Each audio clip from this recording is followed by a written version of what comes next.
Allah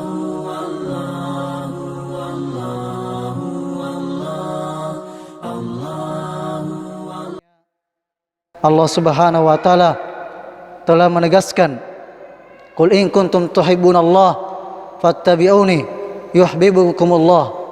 Jikalau engkau mengaku mencintai Allah Subhanahu wa taala, maka ikutilah aku, yaitu Rasulullah sallallahu alaihi wasallam, yuhibbukumullah, maka Allah akan mencintaimu.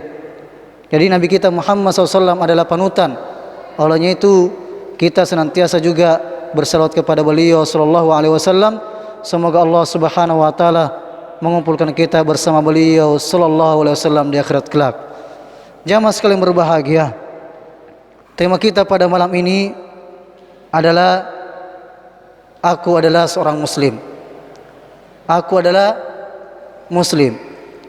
Maka kita akan menegaskan apa-apa yang menjadi konsekuensi orang yang mengatakan dirinya muslim. Jamaah yang Allah Subhanahu wa taala, pada beberapa kajian kita telah menjelaskan makna Islam itu apa. Islam itu adalah al-istislam. Secara bahasa, Islam adalah al-istislam, yaitu berserah diri. Islam bermakna istislam, yaitu berserah diri. Adapun secara istilah, ulama kita telah menyebutkan bahwasanya al-islamu huwa al-istislamu lillahi bitauhid, berserah diri kepada Allah Subhanahu wa taala dengan mentauhidkannya. Berserah diri kepada Allah dengan mentauhidkannya. Wal inqiyadu lahu bitta'ah, tunduk kepada Allah Subhanahu wa taala dengan melakukan ketaatan kepadanya. Wal bara'atu minasyirki wa ahlihi, dan berlepas diri dari perbuatan kesyirikan dan orang-orang yang berbuat kesyirikan. Inilah makna Islam, jamaah sekalian. Kalau kita mengaku muslim, maka kita harus mengaplikasikan tiga hal ini. Ucapan syahadat kita la ilaha illallah bukanlah sekedar ucapan, namun memiliki konsekuensi yang harus kita aplikasikan. Olehnya itu, jamaah sekalian, kita telah mengetahui bersama Nabi kita Muhammad sallallahu alaihi wasallam mendakwakan kalimat ini selama 13 tahun di Mekah. Di awal-awal Islam, Nabi kita Muhammad sallallahu alaihi wasallam, di awal diutusnya beliau sallallahu alaihi wasallam, diangkat menjadi nabi dan rasul, diperintahkan untuk mendakwakan Islam, kalimat tauhid secara jahar. Maka beliau sallallahu alaihi wasallam naik kepada suatu gunung. Gunung tersebut, jamaah sekalian, adalah gunung yang senantiasa atau bukit yang ditempati oleh orang-orang Arab terdahulu ketika ingin mengumumkan sesuatu. Maka beliau SAW pun naik ke bukit tersebut dan mendakwakan kalimat la ilaha illallah. Semua kaum tersebut berkumpul. Lalu jamaah sekalian, justru apa kata Abu Lahab? Tabbat laka ya Muhammad, celakalah engkau Muhammad, apakah gara-gara kalimat ini engkau mengumpulkan kami? Sehingga turun ayat Allah Subhanahu wa taala, tabbat yada Abi Lahab.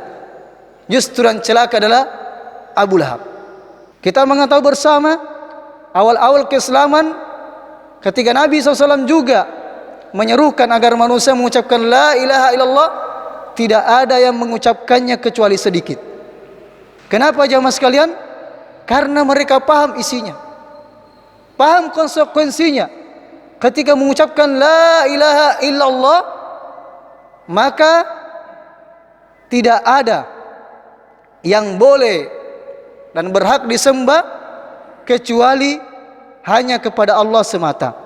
Semua sesembahan selain Allah harus ditinggalkan. Olehnya itu orang musyrik mengatakan, inna hadza la syai'un ujab. Kenapa Muhammad ini datang dan mengatakan Tuhan yang disembah itu cuma satu? Ini sesuatu yang menakjubkan, mengherankan. Jadi ini jamaah sekalian, kenapa mereka tidak mau mengucapkannya? Karena mereka paham isinya la ilaha illallah. Dan agama semua para nabi dan rasul adalah, kalau kita ditanya, agamanya Islam. Agama semua nabi dan rasul adalah Islam. Ya, begitu banyak ayat yang menyebutkan demikian. Salah satunya, jamaah sekalian berbahagia, ketika Nabi Yusuf alaihissalam berdoa kepada Allah Subhanahu wa taala, tawaffani musliman wa alhiqni bis solihin. Ya Allah, wafatkanlah aku dalam keadaan Islam, berserah diri kepadamu.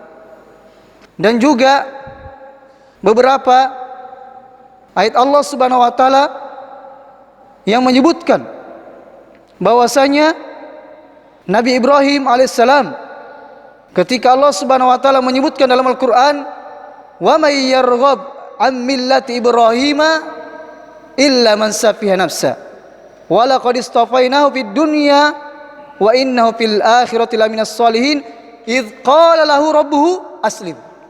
Ya, ketika Allah mengatakan kepada Ibrahim, aslim, berislamlah engkau, berserah dirilah kepada Allah Subhanahu wa taala.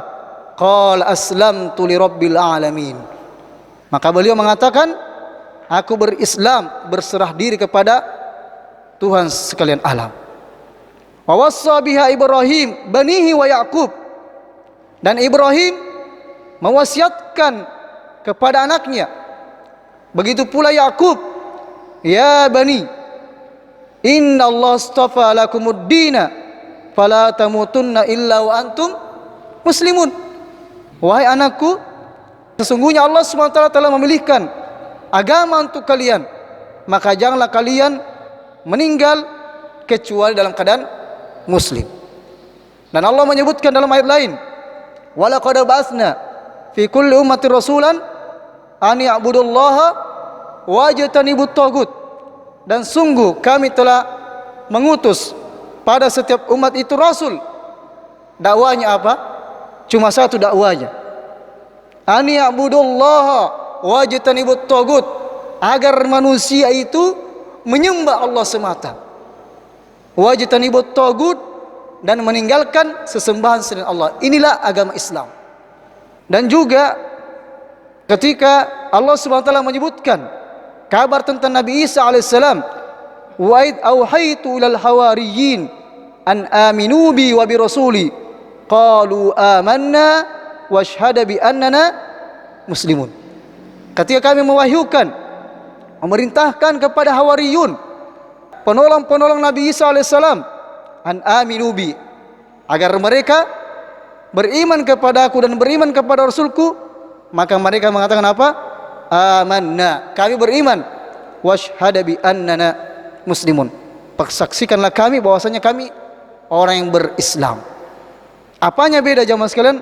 Hanya syariatnya yang berbeda. Jadi agama para nabi dan rasul adalah agama Islam, yang keseluruhannya itu jamaah sekalian berada pada makna Islam yang tadi yang telah kita sebutkan.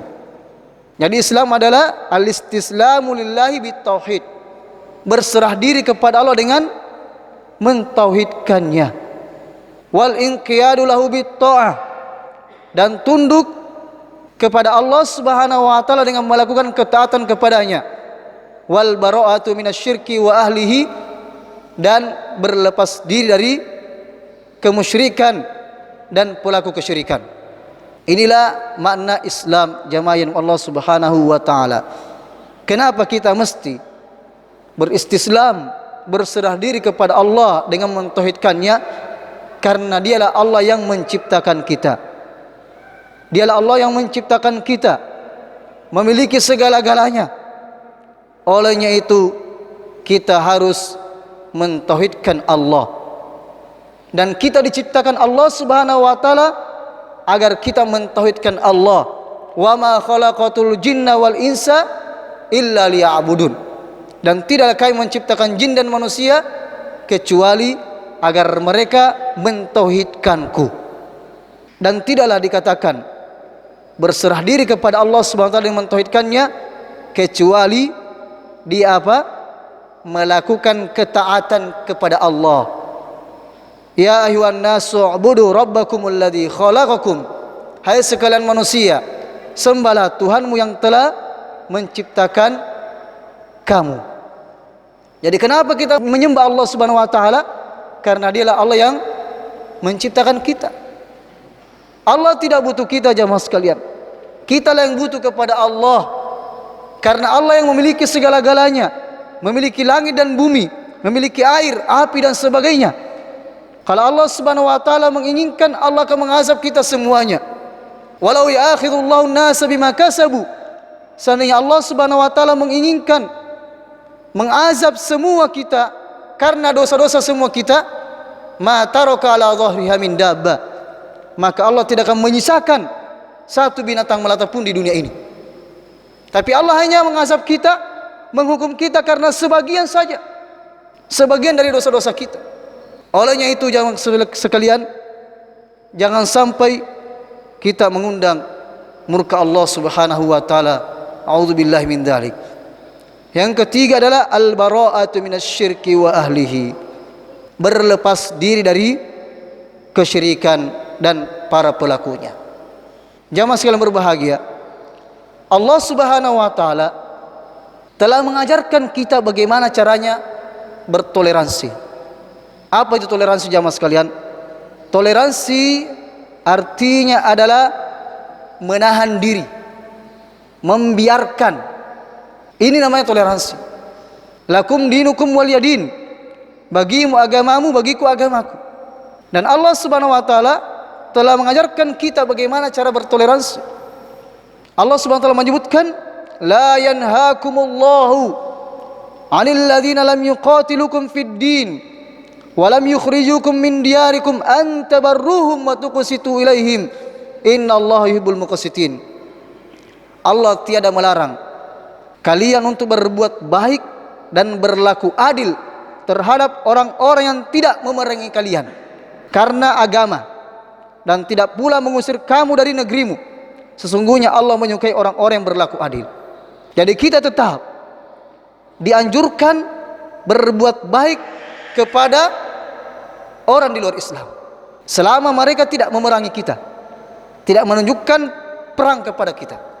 Bahkan Nabi SAW menjenguk orang Yahudi yang sakit. Bahkan Nabi kita Muhammad SAW menggadaikan baju perangnya kepada Yahudi. Dan Nabi SAW memakan sembelihan wanita Yahudi. Dan dari itulah Nabi SAW teracuni.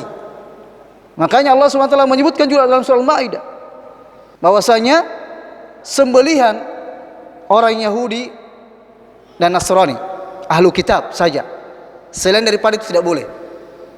Asalnya tidak boleh semua sembelihan di luar Islam.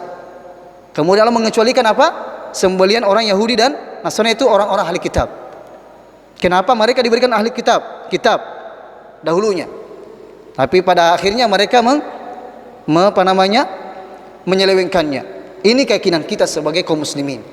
Ini yang kita yakini. Selama dia tidak diketahui menyebut nama selain Allah Subhanahu wa taala dan menyembelihnya dengan sembelih, bukan memukul, bukan menabrak atau menjatuhkannya. Ini asalnya dibolehkan. Tapi ketika pada hari raya mereka, maka kita tidak boleh memakan yang disembelih. Kenapa? Karena sudah kemungkinan besar mereka lakukan untuk hari raya mereka, untuk Tuhan yang mereka sembah. Adapun buah-buahan, ya, yang jelasnya bukan sembelihan, maka ini dibolehkan. Ketika kita diberikan, tidak boleh mendatanginya. Jamaah sekalian berbahagia. Begitu pula di dalam ketika terjadi bencana-bencana, ketika kita memberikan bantuan, kita tidak pilih-pilih kamu agama apa. Tidak, kita kasih semua. Mereka membutuhkan bantuan tersebut. Apalagi masalah manhaj, tidak pilih-pilih manhaj. Kamu manhajnya apa? agama saja tidak boleh kita pilih-pilih dalam memberikan bantuan. Ya, orang terkena bencana apalagi manhaj. Hati-hati jamaah sekalian dalam masalah ini.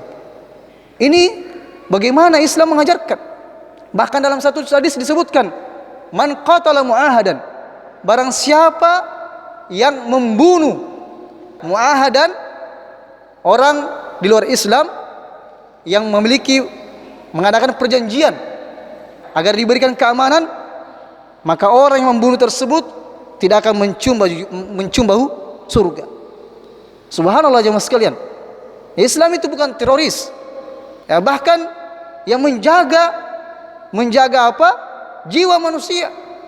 Tapi ingat, dalam masalah agama Allah mengatakan lakum dinukum waliyadin. Nah, di antaranya jemaah sekalian, di antara sebab turunnya ayat ini, al-kafirun, di antara yang menjelaskan orang-orang kafir terdahulu itu merasa apa? Merasa terganggu dengan dakwanya Nabi sallallahu alaihi wasallam. Maka dia menawarkan, bagaimana menurutmu kalau tahun ini kita sama-sama menyembah Tuhan kami, tahun depan kami lagi menyembah Tuhan kamu. Maka turunlah ayat ini, aku tidak akan menyembah apa yang kamu sembah. Pada akhirnya dikatakan lakum dinukum waliyadin, bagimu agamamu, bagiku agamaku. Nah, perayaan Natal jemaah sekalian, ini merupakan adalah ibadah mereka. Ibadah mereka. Kemana mereka kalau ketika Natal? Gereja kan? Ini ibadah. Makanya telah terbit fatwa ulama, fatwa MUI, bahkan jemaah sekalian kami bacakan di sini. Yang langsung pada akhirnya kesimpulannya memutuskan mengikuti upacara Natal bersama bagi umat Islam hukumnya haram. Ini fatwa MUI jemaah sekalian. Kan tentunya berlandaskan dengan apa-apa yang disebutkan dalam ayat Allah Subhanahu wa taala. Ini ketika ikut bersama-sama. Ikut bersama-sama. Termasuk juga fatwa tentang memakai atribut-atribut mereka. Jadi kita tidak boleh mencampur adukan agama kita. Masalah keyakinan, masalah agama tidak boleh kita campur adukan. Kalaulah mereka mengatakan, bahkan kalau kita tanya, mereka pasti tidak memaksa kita untuk mengucapkan. Ini khusus masalah ucapan Natal, selamat Natal. Kalau tadi tentang ikut bersama Natalan, maka ini jelas sepakat MUI ulama, ada fatwanya. Namun dalam tentang mengucapkan selamat Natal, ulama dari dulu, zaman dahulu jamaah sekalian, mereka telah bersepakat haram untuk mengucapkan selamat Natal. Barulah belakangan ini ada di antara mereka yang membolehkan, tapi sedikit. Namun apakah kita akan meninggalkan perkataan orang ulama-ulama terdahulu yang lebih paham dan mengikuti pendapat yang ada sekarang ini? Apakah perkara ini perkara yang baru jamaah sekalian? Nabi kita Muhammad SAW hidup bersama siapa? Yahudi di Madinah dan beberapa agama, orang Nasrani.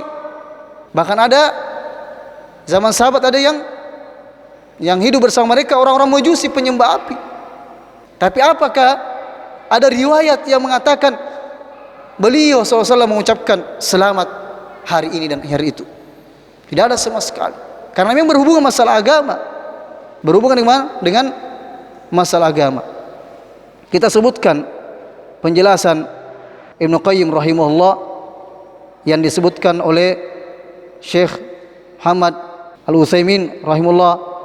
Beliau mengatakan mengucapkan selamat Natal atau selamat kepada orang kafir pada perayaan Natal atau hari besar keagamaan lainnya dilarang menurut ijma' kesepakatan para ulama, sebagaimana disebutkan oleh Ibnu Qayyim rahimahullah dalam bukunya Ahkamu Ahli Zimmah. Beliau berkata, mengucapkan selamat terhadap syiar-syiar kafir yang menjadi ciri khasnya adalah haram menurut kesepakatan, seperti memberi ucapan selamat kepada mereka pada hari rayanya atau puasanya, sehingga seseorang berkata selamat hari raya atau ia mengharapkan agar mereka merayakan hari rayanya atau hal yang lainnya, maka dalam hal ini bisa jadi orang yang mengatakannya terlepas dari jatuh dalam kekufuran.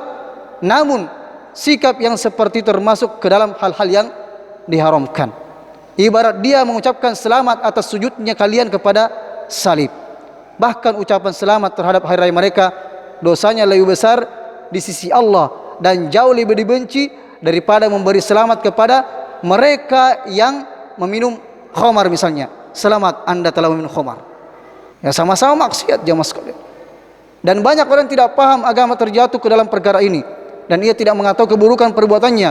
Maka siapa yang beri selamat kepada seseorang yang melakukan perbuatan dosa atau kekafiran, berarti ia telah membuka dirinya kepada kemurkaan Allah Subhanahu wa taala. A'udzubillahi min dzalik. Kita sebutkan tadi ini Muslim, Islam. Poin yang ketiga adalah al-bara'atu minasyirki wa ahlihi. Berlepas diri dari perbuatan syirik dan pelaku kemusyrikan. Jamaah yang Allah Subhanahu wa taala. Kalaulah mereka cuma mengatakan ini hanya perkataan. Bukankah ketika kita masuk Islam, ada yang masuk Islam bersyahadat hanyalah perkataan asyhadu an la ilaha illallah? Apakah mereka ingin juga mengatakan demikian? Tentu tidak. Sebagaimana kita jelaskan tadi di permulaan, orang-orang kafir terdahulu tidak mau mengucapkan la ilaha illallah karena tahu konsekuensinya. Orang menikahkan, saya nikahkan engkau dengan putriku. Ini kan cuma perkataan saja. Tapi menyebabkan putrinya tersebut halal untuk orang tersebut. Seorang laki-laki mengatakan kepada istrinya, anti talik, kamu telah aku talak. Ini konsekuensinya dia telah haram atas istrinya. Ini kan perkataan jamaah sekalian, tapi punya konsekuensi. Apa artinya selamat? Selamat. Ini kan agar ya seakan-akan turut berbahagia. Orang yang berakal jamaah sekalian pasti akan mengetahui demikian. Allah Subhanahu wa taala berfirman dalam surah Maryam, takadus samawati yatafattarna minhu wa tanshaqqul ardu wa takhirul jibalu hadda an da'u lirrahmani walada wa ma yanbaghi lirrahmani ay yattakhidha walada. Hampir-hampir saja langit terpecah, wa tanshaqqul ard, bumi menjadi terbelah, wa takhirul jibalu hadda, gunung-gunung menjadi runtuh dan hancur, an da'u lirrahmani walada, karena perkataan mereka Allah punya anak. Lalu di mana hati kita mas? Di mana hati kita? Boleh jadi ini sebab terjadinya kerusakan dan bencana. Allah kirimkan bencana dan kita sudah ketahui bersama. Hampir semua bencana yang terjadi itu di akhir-akhir tahun. Tsunami kapan terjadi jamaah sekalian? Tahun lalu saja di awal-awal Januari ratusan bencana jamaah sekalian. Kata Umar bin Khattab radhiyallahu anhu, ijtanibu a'da Allah fi ayadihim. Jauhilah musuh Allah Subhanahu wa taala pada hari raya mereka. Dan sifat ibadur rahman dalam surah Al-Furqan disebutkan la yashhaduna az-zur. Di antara ciri-ciri orang yang merupakan hamba Allah Subhanahu wa taala, mereka tidak menyaksikan az-zur. Di antara tafsiran para ulama kita, az-zur artinya adalah perbuatan kesyirikan. Lalu mengapa masih ada kaum muslimin yang masih mau ikut-ikutan, rela menyaksikan hal tersebut, rela menyaksikan perbuatan kesyirikan? Namanya toleransi jamaah sekali lagi kita membiarkan, silahkan, tapi jangan kita campur baur. Karena menyaksikan itu merupakan salah satu tanda keridoan. Masih banyak di antara kita dari kaum muslimin yang suka menonton film India misalnya, di mana di situ ada kesyirikan, film Cina, Korea dan sebagainya. Hati-hati membangga-banggakan mereka. Sekali lagi kita tidak dilarang untuk berbuat baik kepada mereka dalam masalah muamalat. Bahkan kita saling membantu dalam masalah muamalat. Tapi dalam masalah agama, ini keyakinan kita. Ini keyakinan kita. Wal bara'atu minasyirki wa ahlihi. Berlepas diri dari perbuatan syirik dan pelaku kesyirikan. Jangan sampai Allah Subhanahu wa taala menurunkan azabnya dan kita juga berada pada tempat tersebut. A'udzubillahi min dzalik. Dan begitu juga ya sebagai penegasan dan tidak ada jaminan kita akan masih hidup pekan depan. Maka dari sekarang kami juga menegaskan tentang ikut-ikutan dalam merayakan tahun baru. Dan ini bukan dari Islam jemaah sekalian. Bahkan disebutkan dalam satu sejarah, tahun miladi ini, tahun Masehi ini belakangan datang masuk ke negara kita, negara Indonesia. Bahkan dalam penyuratan raja pada saat itu masih menggunakan apa? Kalender Hijriyah. Ini sesuatu yang baru, apalagi sampai merayakannya. Dan begitu banyak kerusakan yang terjadi pada malam itu jamaah sekalian. Bahkan baru-baru kami baca dari chat dari seorang ustadz di grup, beliau coba-coba tanya, iseng-iseng tanya suatu toko, ya toko-toko modern menjual bahan makanan kepada kasirnya atau penjualnya, "Mbak, kenapa saya lihat raknya kondom di sini sudah tidak ada?" Maksudnya kondomnya sudah habis terlihat. Katanya kalau kondom itu kebanyakan laris pada akhir-akhir tahun baru. Sama sekali. Ini betul-betul merusak. Dan ditanyakan kenapa disingkirkan? Karena biasanya katanya apa? Anak-anak usia sekolah banyak yang membeli. Nauzubillah min dzalik. Nauzubillah. Kerusakan jamaah sekalian. Seharusnya dengan bertambahnya tahun, ya bertambahnya hari, bukan cuma tahun, bertambahnya hari kita setiap hari bermuhasabah. Bertambahnya hari bukan berarti semakin bertambah umur kita, namun jatah umur kita semakin berkurang, semakin dekat ajal kita. Dan kita bersyukur, terlebih khusus kepada adik-adik kami yang datang sekarang. Semoga Allah senantiasa membimbing kalian. Mereka, subhanallah, bermuamalah dengan Al-Quran, menghafalkan ayat Allah Subhanahu Wa Taala. Semoga termasuk di bawah naungan Allah Subhanahu Wa Taala pada hari kiamat. Karena Nabi SAW mengatakan, di antara orang yang akan diberikan naungan pada hari kiamat, ketika manusia kepanasan sesuai dengan dosa-dosanya, keringatan sesuai dengan dosa-dosanya karena matahari yang begitu dekat. Ada 7 golongan yang akan diberikan naungan. Di antaranya adalah syabun nasya fi ibadatillah, pemuda yang tumbuh dalam ketaatan kepada Allah. Kalau kita saksikan sebagian para pemuda Islam yang mengaku Islam, mereka terjerumus dengan berpoya-poya jauh dari agama Allah Subhanahu Wa Taala.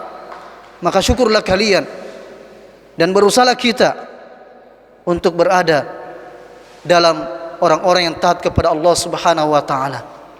Jangan sia-siakan. Jangan sampai ada syaitan membisikkan kepada kita untuk menjadi malas untuk dekat kepada Allah Subhanahu Wa Taala. Inilah salah satu yang akan diberikan naungan pada hari kiamat di sisi Allah Subhanahu Wa Taala. Jamaah Allah Subhanahu Wa Taala, pada malam tahun baru, sebagaimana kita sebutkan tadi, tahun lalu itu bulan Januari, ratusan bencana jamaah sekalian. Kita saling mengingatkan saudara-saudara kita, pengerusakan akidah, pengerusakan moral, kemaksiatan merajalela pada saat itu. Maka kita sunyikan jamaah sekalian. Kita ajak untuk mensucikan malam tahun baru tersebut, jadikan sebagai malam-malam biasa saja. Makanya dilarang bagi para penjual untuk menjual sesuatu yang berhubungan dengan malam-malam itu, atau sengaja untuk mengundurkan dari hari biasanya supaya orang banyak begadang dan sebagainya di malam-malam itu. Bagaimana kalau mereka tidak sholat subuh dan sebagainya gara-gara kita? A'udzubillah min dzalik. Meniup trompet, tasyabbuh bil kuffar, lonceng dan sebagainya, apalagi kembang api, menyalakan petasan-petasan, di antaranya juga membuat resah orang-orang. Bagaimana kalau ada penyakit jantung, anak-anak yang sangat kecil, mereka bisa terganggu dan sebagainya, apalagi dengan melakukan hal-hal yang menyerupai orang-orang di luar Islam. Niup trompet merupakan simbol atau syiar orang-orang Yahudi, yang membunyikan lonceng pada malam itu merupakan syiar orang Nasrani, dan menyalakan api merupakan syiarnya orang-orang penyembah api, itu Majusi. Ini berkaitan juga dengan ulang tahun jamaah sekalian. Tiup lilin, ini kan tiup lilin, menyalakan api, berdoa di situ. Bukankah ini seakan-akan meminta kepada api? Hati-hati. Ini tasyabbuh bil kuffar, sekali lagi seharusnya kita muhasabah. Seiring bertambahnya hari, bertambahnya tahun, mengingatkan kita bahwasanya semakin dekat ajal kita. Kita harus semakin dekat kepada Allah Subhanahu wa taala. Jangan sampai kita mengambil andil dalam perbuatan kemaksiatan. Karena ketika Allah Subhanahu wa taala menurunkan azabnya, jamaah sekalian, kami nasihatkan kepada diri kami pribadi dan kepada jamaah sekalian, ya semoga Allah Subhanahu wa taala menjauhkan kita dan menahan azabnya dengan kita melakukan ketaatan, memperbanyak doa kepada Allah Subhanahu wa taala mulai dari sekarang sampai seterusnya. Karena ketika Allah Subhanahu wa taala menurunkan azabnya, maka bukan hanya pelaku maksiat yang terkena, bukan hanya pelaku maksiat yang terkena. Kenapa kita selalu menegaskan dalam ceramah-ceramah?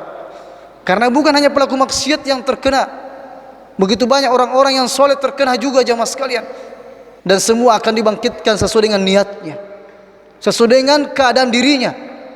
Olehnya itu kita senantiasa memperbaiki diri kita, memperbaiki niat kita dari sekarang, agar Allah Subhanahu wa taala mewafatkan kita dalam keadaan berserah diri kepadanya.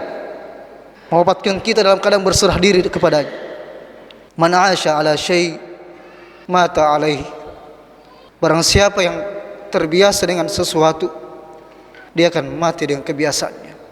Kemarilah kita senantiasa membiasakan dengan perbuatan kebaikan, terlebih khusus perbuatan kebaikan yang tidak ada mengetahui kecuali Allah Subhanahu wa taala, dengan zikir-zikir kita, dengan bacaan Quran kita, dengan sedekah kita, yang tidak ada ketahui kecuali Allah Subhanahu wa taala. Sebagaimana kita berusaha menyembunyikan dosa-dosa kita, yang ketika kita melakukannya tidak ada mengetahui kecuali Allah Subhanahu wa taala, maka kita berusaha menghapuskannya, mengharapkan Allah Subhanahu wa taala dengan melakukan amalan kebaikan yang tersembunyi, yang tidak ada mengetahui kecuali Allah juga. Baik, jemaah sekalian berbahagia, sekali lagi kami ulangi bahwasanya seseorang yang telah mengaku dirinya muslim harus mengaplikasikan 3 hal ini, mengamalkan 3 hal ini. Istislam lillahi bitauhid, berserah diri kepada Allah dengan mentauhidkannya, wal inqiyadu lahu bitta'ah, dan melakukan ketaatan, tunduk kepada Allah dengan melakukan ketaatan kepadanya, wal bara'atu minasyirki wa ahlihi, dan berlepas diri dari kesyirikan dan pelaku kemusyrikan. Dan kita senantiasa berdoa kepada Allah Subhanahu wa taala agar Allah Subhanahu wa taala mewafatkan kita dalam keadaan berserah diri kepadanya. Tawaffana muslimin walhiqna bis sholihin. Baiklah jemaah sekalian, kita cukupkan. Mohon maaf atas segala kekurangan. Semoga Allah Subhanahu wa taala senantiasa membimbing kita semuanya dan mengukuhkan keislaman kita dan mewafatkan kita dalam keadaan berserah diri kepadanya. Subhanakallahumma wa bihamdik, asyhadu an la ilaha illa anta, astaghfiruka wa atubu ilaik. Wa sallallahu ala nabi Muhammad walhamdulillahirabbil alamin. Assalamualaikum warahmatullahi wabarakatuh.